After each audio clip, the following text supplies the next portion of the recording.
रहस्यमयी हवेली का राज्य शहर से कई किलोमीटर दूर घने जंगलों और ऊंचे ऊंचे पेड़ों के बीच एक पुरानी हवेली खड़ी थी। हवेली इतनी विशाल थी कि उसकी टूटी हुई दीवारें और ऊंचे गुंबद दूर से ही नजर आ जाते। गांव वाले कहते थे कि वहां अजीब घटनाएं होती हैं। रात के सन्नाटे में चीखने की आवाजें, खिड़कियों से दिखती रहस्यमयी परछाइयां और अपने आप बजने वाली घंटियां। किसी में इतनी हिम्मत नहीं थी कि वो सूरज ढलने के बाद हवेली के आसपास भी जाए। लोग बच्चों को डराने के लिए कहते, अगर शरारत करोगे तो हवेली का भूत पकड़ ले जाएगा। राहुल 20 साल का एक जिज्ञासु लड़का था। उसे बचपन से ही रहस्यमयी कहानियों में दिलचस्पी थी। जब भी कोई हवेली की डरावनी बात करता, उसके अंदर रोमांच भर जाता। उसके दोस्त चेतन, पायल और समीर अक्सर उसे समझाते, पागल मत बन, वहां कोई जाता नहीं, जो गया वो लौट कर नहीं आया। लेकिन राहुल का मन मानने वाला कहाँ था। उसने ठान लिया कि वह हवेली के रहस्य से पर्दा उठाकर रहेगा। आधी रात की यात्रा। एक रात जब सब सो रहे थे, राहुल चुपचाप घर से निकला। उसके पास सिर्फ एक टॉर्च, एक मोबाइल और जेब में पेन नोटबुक थी। अंधेरी रात में झींगुरों की आवाज और पेड़ों से आती ठंडी हवा उसे और भी बेचैन कर रही थी। जंगल का रास्ता लंबा था। पत्तियों की सरसराहट और अचानक टूटती डालियां सुनकर कई बार उसका दिल जोर से धड़का, पर उसने कदम नहीं रोके। लगभग आधे घंटे की पैदल यात्रा के बाद वह हवेली के दरवाजे तक पहुंच गया। हवेली का दरवाजा आधा टूटा हुआ था। राहुल ने हल्का धक्का दिया तो दरवाजा अपने आप चरमराता हुआ खुल गया। अंदर घुप अंधेरा और सीलन की गंध थी।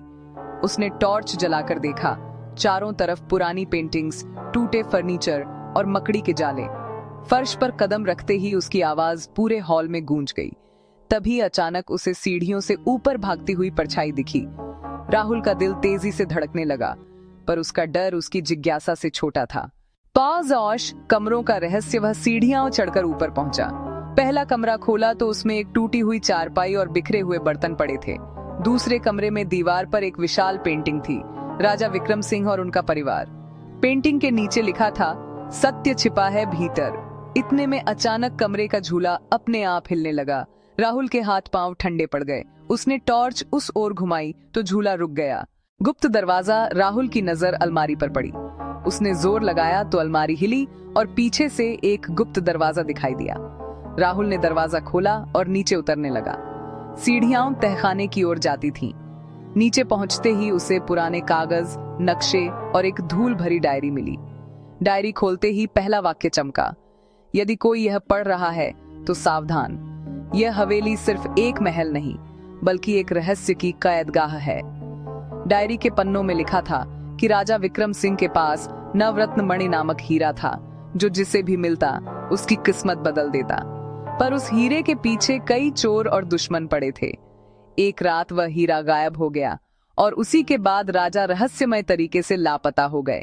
अचानक तहखाने का दरवाजा जोर की आवाज से बंद हो गया। राहुल घबरा गया। यहाँ आकर तूने बड़ी गलती की है। मैं इस हवेली का चौकीदार हूँ। सालों पहले राजा ने हीरे को यहाँ छिपाया था। चोरों ने हमला किया। राजा ने बचाने की कोशिश की, पर वे खुद इसी तहखाने में कैद हो गए। लोग सोचते हैं कि यह हवेली भूतहा है, पर असल में ये सिर्फ अफवाहें थीं, ताकि कोई हीरे तक न पहुंचे। राहुल, यह हीरा अब किसे मिलेगा? बूढ़ा, इसे सही हाथों में जाना चाहिए। लालच ने ही इस हवेली को सुनसान बना दिया। अब यह जनता की अमानत है। Narrator VO. राहुल ने अगली सुबह पुलिस को सूचना दी। सरकार ने उस हीरे को संग्रहालय में सुरक्षित रख लिया। राहुल जब हवेली से निकला तो उसने पीछे मुड़कर देखा।